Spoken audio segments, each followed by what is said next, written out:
예, 내일이 생각을 해보면요. 12.12 군사반란 일어난 지 딱 39년이 되는 해라고 합니다.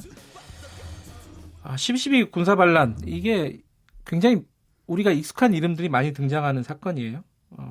물론 이제 박정희 전 대통령이 시해가 된 이후에 벌어진 사건인데 전두환 전 대통령, 노태우 전 대통령, 그리고 뭐 정승화 씨도 그렇고요. 여러분들이 유명하신 분들이 많이 등장하는 겁니다. 예. 또 자세히 아는 분들이 또 그렇게 많지는 않아요. 근데 예. 나이 드신 분들은 좀 아는데 젊은 세대들은 특히 이 사건을 잘 모르는 분들도 있는데 오늘 역사 카페에서는요. 12.12 군사반란 사건에 대해서 얘기 나눠보겠습니다.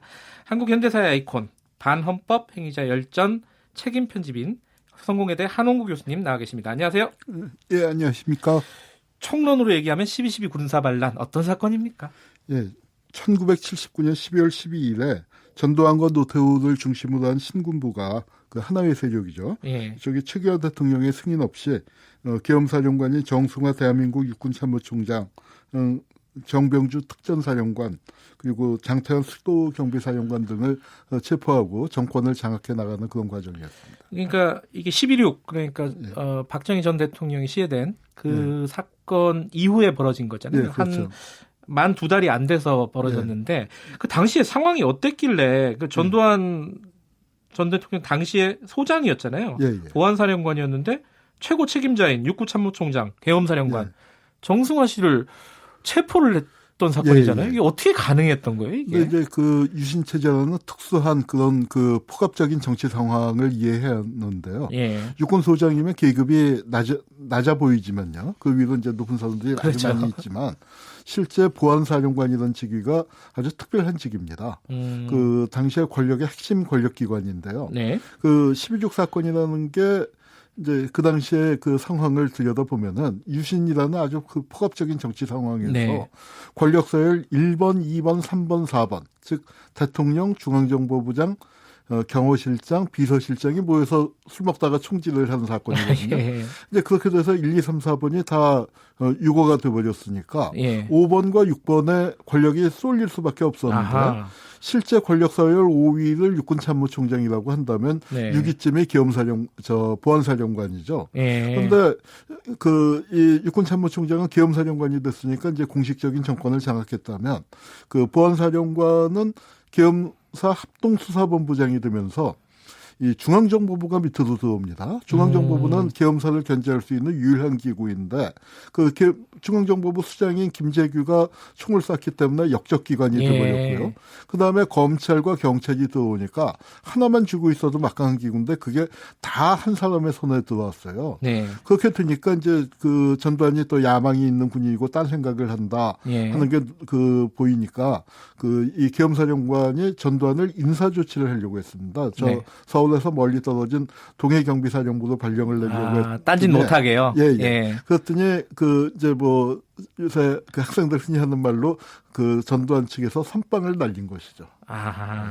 자기가 당할 수도 있으니까 예. 먼저 아예 권력을 그냥 찬탈해버리는 뭐 그런 셈이 상황이었군요. 됐습니다. 근데 이게 그래도 계엄사령관이면은 그 군을 동원할 수 있는 능력이 있지 않습니까? 예. 근데 이렇게 쉽게 아무리 전두환이 보안사령관이라 하더라도 나중에 정승화 씨가 이런 얘기를 했어요. 예. 이제 뭐 그 박정희 대통령이 쿠데타로 집권을 했기 때문에 네. 이 쿠데타를 막을 수 있는 조직을 대단히 키워놨거든요. 그 시스템을 잘 갖춰놨는데 그 시스템의 핵심이 바로 보안사령부입니다.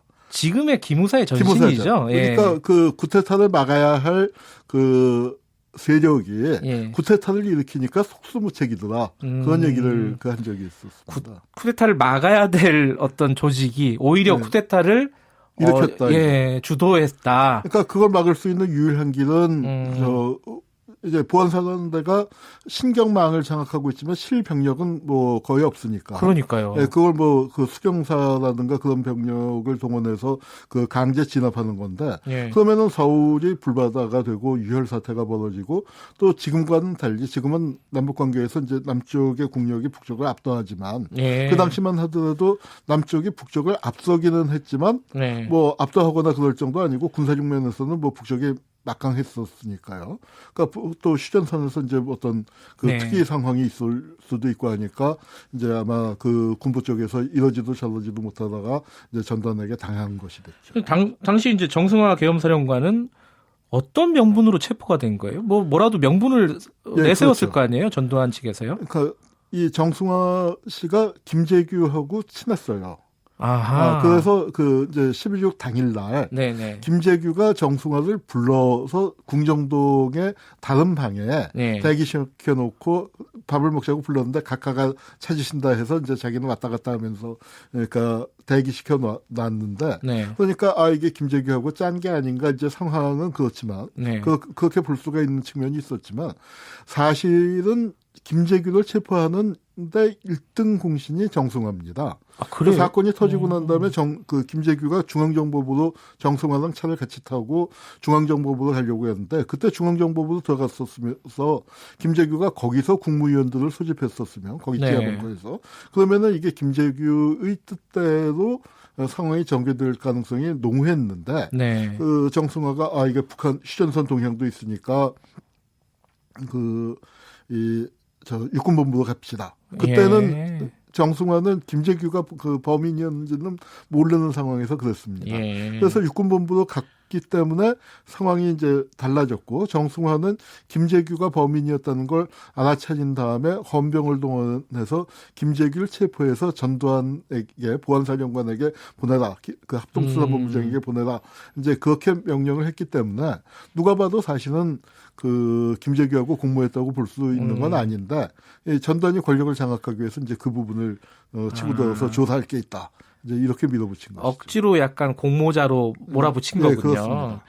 근데 이게 사실은 계엄사령관 하극상이잖아요. 예. 그 보안사령관이 계엄사령관을 체포를 한다. 예. 그러려면 그보다 상급자인 대통령의 재가가 있어야지 이게 가능한 일 아니었습니까? 예, 그죠? 당연히 그렇죠. 그런데 어떻게 됐냐면 이제 대통령 재가를 받으러 가면서 그 행동을 개시한 겁니다. 예. 그러니까 사전 재가 없이. 그래서 이제 한남동 참모총장 총장의 보안사 쪽 사람들 보내서 거기서 이제 무력으로 그 연행을 하면서 이제 최규하 대통령한테 재가를 해달라고 했는데 네. 대통령 입장에서는 이게 어마어마한 일인데 군을 잘 모르잖아요. 외교관 네네. 출신이었기 때문에. 그래서 국방장관을 찾았는데 거기서 이제 정말 그 믿어지지 않는 코미디들이 벌어집니다. 어떤 거죠?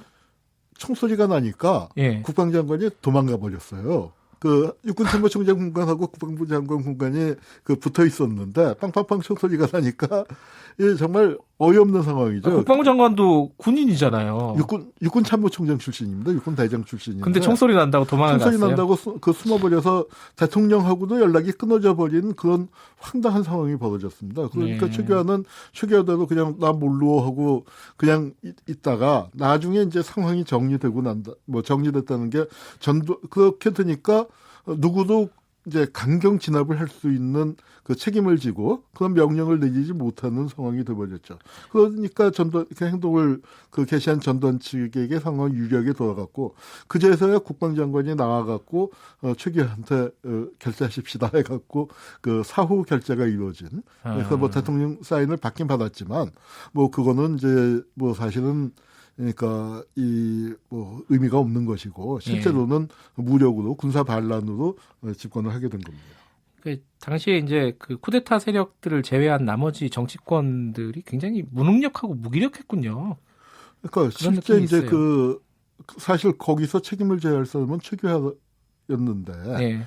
그러니까 이게 아무것도 하지 않음으로써 역사에 이렇게 큰 죄를 범할 수 있는가, 그런 교훈을 남겼다고 할 수 있습니다. 여기서 좀 이제 의아스러운 거는 미국이 전두환 쿠데타를 왜 용인을 했을까? 어떤 입장이었을까? 이게 좀 궁금한 사실 부분이에요. 미국은 이 한국의 민주화보다는 미국의 국익이 우선이었던 것 같아요. 그러니까 70년대 후반 박정희 말기에는 미국이 한국의 인권이나 민주화에 대해서 굉장히 강조를 했었지만 막상 이제 박정희가 죽고 난 다음에 그 이후의 상황에서 한국의 민주주의를 회복할 수 있는 절호의 기회였는데 그때 미국이 이 민주주의의 편이나 시민의 편을 들지 않고 전두환을 결국 용인했습니다. 12.12 사건 자체는 미국의 승인 없이 미국이 작전지휘권을 갖고 있는데 그 군 병력을 마음대로 빼돌린 거 아닙니까? 네. 근데 거기에 대해서 굉장히 불쾌했지만 그걸 끝까지 문제 삼지 않고 상황이 정리되니까 오히려 전두환을 길들이는 그런 그 상황으로 가게 만들었고 예. 이제 과정이 좀 깁니다만 전두환을 결국 승인해주는 대가로 지금 논란이 되고 있는 핵개발. 그 당시에 박정희가 핵개발을 하지 않았었습니까? 예. 핵개발을 중단시켰고, 그 다음에 미사일에서도 이제 북쪽은 미사일 능력을 이제 키워나가고 사거리를 예. 이제 ICBM까지 개발하는 단계로 갔습니다만 한국은 한 180km인가 하여튼 굉장히 미사일 능력을 한국의 과학기술 능력과는 걸맞지 않게 제한을 시켜놓고 그런 것들이 이제 전두환이 그러니까 이 집권을 하는 과정에서 12.12 사건 같은 것 또 혹은 김대중 내란음모 사건, 5.17 사건, 광주 학살 이런 것들에서 잡힌 약점을 미국이 승인해주는 대가로 미국이 얻어간 것이죠. 그렇군요. 이게 이제 12.12를 통해 가지고 그 쿠데타 세력이 그쪽 입장에서 보면 성공을 한 거 아니겠습니까? 쿠데타가. 그렇습니다. 그러고 나서 이제 신군부, 그러니까 하나회라는 실체가 대중들 앞에 이제 전면적으로 공개가 되기 시작했잖아요. 어떤 사람들이었죠? 그 사람들이 육사 11기를 중심으로 보였는데요. 네. 이제 우리 기수는 11기지만 자기들끼리는 1기라고 칭합니다. 왜요? 그 전까지는 4년제 육사가 아니었거든요. 근데 이제 자기들부터 4년제 육사라고 해서 일기라고는 이제 어떤 삐뚤어진 자부심을 갖고 있고요. 예. 이제 사실 그 중에서 이제 하나회라는 게 네. 이제 박정희가 키운 영남 군벌로서 유신 시대의 핵심 군부 엘리트입니다. 그래서 이제 그 중심 인물이 전두환과 노태우와 정호용 등등 이 11기 동기고 그 이하로 이제 쫙 자기들이 기수를 각 기수별로 한 대여섯 명씩을 지목을 해갖고 네. 그렇게 이제 군부 내에서 서로 요직을 밀어주고 끌어주고 당겨주고 하는 이제 사조직이었는데 이 인물들이 중심이 돼서 12.12를 일으켰는데 그 중에서 노태우는 최전방 구사단장이었는데 구사단 29연대라는 거 휴전선을 지키는 부대인데 그걸 빼돌려서 서울로 오게 한 겁니다. 사실 안보를 생각한다면 있을 수 없는 일인데 예. 이런 세력들이 이렇게 휴전선을 비워놓고 이제 권력을 장악한 다음에 안보 내세웠던 거고요. 역대 이제 참모총장이나 군 보안사령관, 12기에서 박희도, 박준병, 박세직, 14기의 이종구, 16기의 장세동, 또 유명한 17기의 허화평, 허삼수가 정성화를 연행한 사람이죠. 김진영 이런 사람들이 이제 다 하나의 출신이라고 할 수 있습니다. 이 하나의 출신도 그렇고 당시 신군부 사람들이 나중에 다 천수를 누리고 대부분 건강하게 오래오래 살았다는 그런 얘기도 있더라고요. 그런데 이제 나중에 재판을 받아서 감옥에들을 갔죠. 예. 5.16 그 세력하고는 다르게 예. 그래도 감옥 구경을 좀 하긴 했습니다. 근데 12.12 이제 끝난 이후에 사실 이 쿠데타가 하루 만에 끝난 게 아니잖아요. 좀 그렇죠. 길게 갔잖아요. 왜냐하면 그 다음에 5.18도 있었고요. 예. 그 어떤 과정이 있었죠? 그 이후에? 그러니까 이게 이제 쿠데타를 할래도 상황과 명분이 있는데, 예. 그러니까 12.6 직후의 상황은 아무래도 쿠데타를 할 수 있는 상황이 아니었던 것 같아요. 누가 보더라도 군부가 치고 나올 수 있는. 이제 그렇기 때문에 전두환 입장에서도 조금 조심스럽게 나라의 실권은 장악을 했지만 어떤 대통령이라는 전면에 나서지를 못했는데 이제 그렇게 해서 이제 전두환이가 진짜 실권을 잡고 대통령으로 취임하기까지는 8개월쯤이 걸립니다. 그 중간에 5.17이 있었고요. 그래서 12.12부터 5.17까지를 지구상에서 가장 긴 쿠데타였다. 쿠데타라는 건 이제 한 번에 신속하게 이제 해야 하는데 그렇게 이제 평가하는 사람들이 많이 있습니다. 결국 광주 학살을 자행하고 민주화를 열망하는 그 시민들을 엄청나게 죽이고 난 다음에야 권력을 잡을 수 있었죠. 그런데 이 박정희를 지우려고 많이 했지만 사실은 이 전두환이고 노태우고 다 박정희의 경호원들이거든요. 경호실 차장부 출신인데 그래서 아마 박정희 없는 박정희 시대를 이어갔다고 볼 수 있습니다. 박정희 없는 박정희 시대가 이어졌다. 그 이후에. 근데 쿠데타 반대 세력들이 당연히 있었을 거 아닙니까? 그리고 또 올바른 군인들도 있었고요. 다 어떻게 됐습니까? 비극이 일어났어요. 장태환 수경사령관 같은 경우는 그 아버님이 시골에서 농사짓던 분인데 아들이 이제 뭐 금이대장이 됐다고 굉장히 그 자랑스럽게 생각하다가 역적으로 잡혀가니까 곡기를 끊고 돌아가셨고 그 아들은 당시에 이제 서울대 뭐 그 수석인가를 그 자연계 수석인가의 수재였는데 아들이 없어졌어요. 그런데 그 나중에 살펴보니까 할아버지 무덤 앞에서 얼어 죽은 채로 발견이 됐고요. 이 장태현 이 장군은 나중에 국회의원도 하고 그러셨습니다만 장 장군이 돌아가시고 난 다음에 부인이 또 그 우울증으로 투신 자살을 했습니다. 그래서 3대가 이어진 비극이었고 또 김호당 그 소령 같은 경우는 이제 그는 이 육사의 대표 화랑이었는데 아군의 총에 맞아서 죽은 불행한 군인이 됐죠. 자, 마지막으로요. 지금 12.12 얘기를 꽤 오랫동안 했는데 이게 지금 2018년에 어떤 의미를 가진다고 볼 수 있겠습니까? 사실 이제 12.12를 단죄해 나가는 과정에서 우여곡절이 있었는데 국민적인 요구로 12.12 5.17 그 신군부를 단죄하고 광주학살의 진상을 규명하고 하는 과정에서 이제 국민적인 요구 때문에 잡아들였다가 그 유명한 얘기가 나왔죠. 성공한 쿠데타는 처벌할 수 없다 하는 얘기가 나왔다가 국민들이 이제 벌떼같이 들고 일어나게 되니까 다시 잡아들였는데 그때 또 명언이 나왔습니다. 그러니까 검찰한테 처벌할 수 없다면서요. 그런데 왜 잡아들였습니까? 했더니 아주 솔직하게 뭐라고 얘기했냐면 우리는 개다. 물라면 문다. 이제 그렇게 얘기를 했는데 그때는 좀 뻔뻔했네요. 그런데 이제 사실은 더 뻔뻔해졌다고 생각을 합니다. 그래요? 우리는 계단은 그 변함이 없는데 그때는 물라면 문다는 그래도 누군가 주인의 명령을 따랐다는 건데 이제는 알아서 무는 검찰 그 공화국이 돼버렸죠. 지금 상황에서도 한번 돌이켜보면 현재랑 연결되는 얘기들이 많이 있습니다. 그죠? 보안사가 쿠데타를 한 나라였기 때문에 올해 여기 이 최강시사에서도 많이 다뤘습니다만 기무사 문건, 쿠데타 문건 나오지 않았습니까? 이런 게 다 이런 역사적인 배경을 갖고 이루어진 겁니다. 알겠습니다. 재밌긴 하지만 되게 좀 비극적인 사건이네요. 고맙습니다. 성공회대 한홍구 교수님이었습니다. 감사합니다.